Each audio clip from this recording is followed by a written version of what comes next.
This is the Brown 320. I'm on Brownlee Road.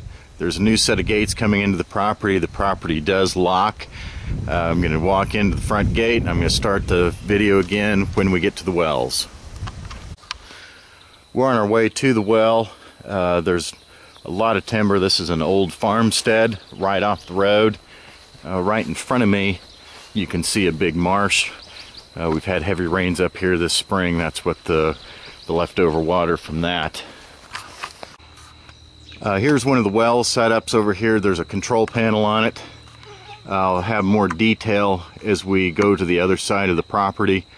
The well setup and the panel are identical. There are timers on these wells, so you can set a definite pump time and just walk away. They are electric submergible pumps. The well that we just looked at, there's actually a big berm that has been pushed up, and right now this whole area is flooded. Again, we've had heavy rains this year, but the wells will pump this in drier times and keep this pumped up. There's a tremendous amount of marsh here that we aren't even going to be able to tell how big it is, even with the video. There's also a windmill that we'll look at here in just a moment. Here's the windmill. Again, this is very typical of this part of the area. The tower stands without much cover on it. There are so many deer that come through this, and the deer are certainly not afraid of the windmills. That windmill just pumps over and goes into another pond and another marsh, which is over here to the south of the property. I should correct that, with the south side of this property. This is again off of Brownlee Road. We're on the far east edge of the property. Again, you can see all the swamp grass. This is all flooded timber. And here's the electricity that comes in and is designated for the well in the back.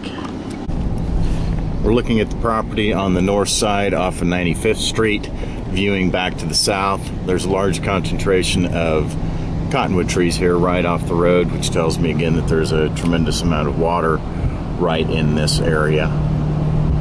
There's also been a tremendous amount of cedar trees planted specifically for a shelter on this property. Here's the 130 plus acre wheat field. It stretches out into the middle of this half section, and there's a water well back down in this area, which we will get to in just a moment. Here we are again on part of this wheat field. You can see the timber right up to it, and there's also some marsh right off to the side here, which gets flooded with the well that we are just about to take a look at. Okay, we're in the wheat field, looking due west. The large timber right over here, that is all Quivira National Wildlife Refuge. That is right along Salt Marsh Road, and Salt Marsh Road does not go through. It has been closed years ago. It was too difficult to maintain. So you can see we've got this wheat field that is very accessible to the deer coming off the refuge. Okay, we're towards the middle of the property. Just behind this timber right here is the other water well. Here is a nice marsh, a natural marsh, and there is piping through this.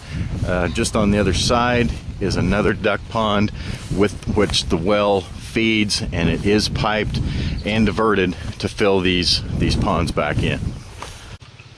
There's one of the diverter valves.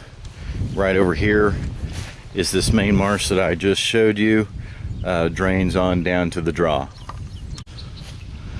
Here's another duck pond that was man-made, obviously. It's a little hard to tell, but there is a berm in the middle of this marsh area with another duck blind. Right up in front of us is a submerged steel blind. Again, the well that we're going to look at is primarily used to fill this and the marsh right back over here that is next to the wheat fields that adjoins. Here is the well set up. We would be in the northwest corner of this section, and there is the control panel. Again, that has a timer on it. This is the identical setup to the other quarter, which would be the northeast quarter of this section. Again, we've got designated electric service coming in here to run this well, and this is all very marshy, as you can see, and we've not been running any wells. Just to get an idea of the habitat, again, we're here at the marsh, and just beyond the marsh is wheat field, and then just adjoining the wheat is native grass. We're going to be in the native grass here just pretty shortly. The native grass is what adjoins the refuge. It has not had any cattle in it since the seller has owned this property. It is very thick, very dense, and absolutely packed with deer. I just wanted to give you an example of the height of the grass in here. It is all the way up above the dashboard of my mule as I'm out here photographing. It is absolutely ideal deer habitat. The deer feeder is kept full by the tenant farmer. The tenant farmer also comes in the fall and places some round bales of alfalfa in here for additional forage for the deer. Let's see if we can get a picture of that. There's another windmill over here that also has a tower stand next to it.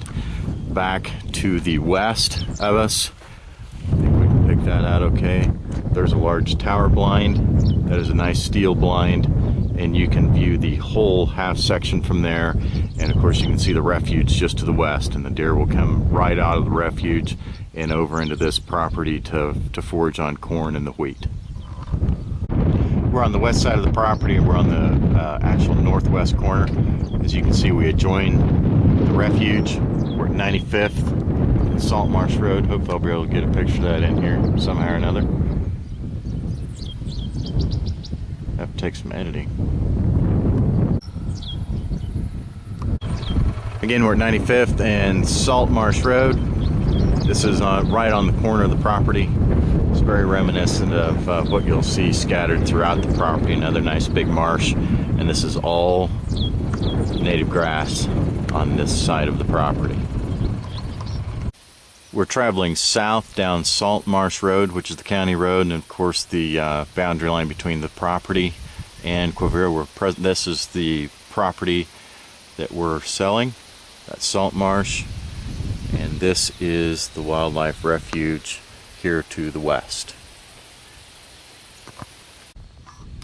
Looking back to the east, this is the big tower blind we looked at when we were out in the grass.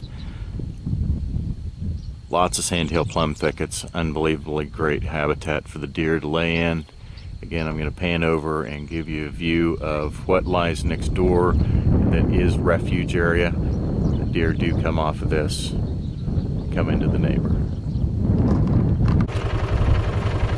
There was a deer that just jumped out of the corner here. We're in the far southwest corner of the property.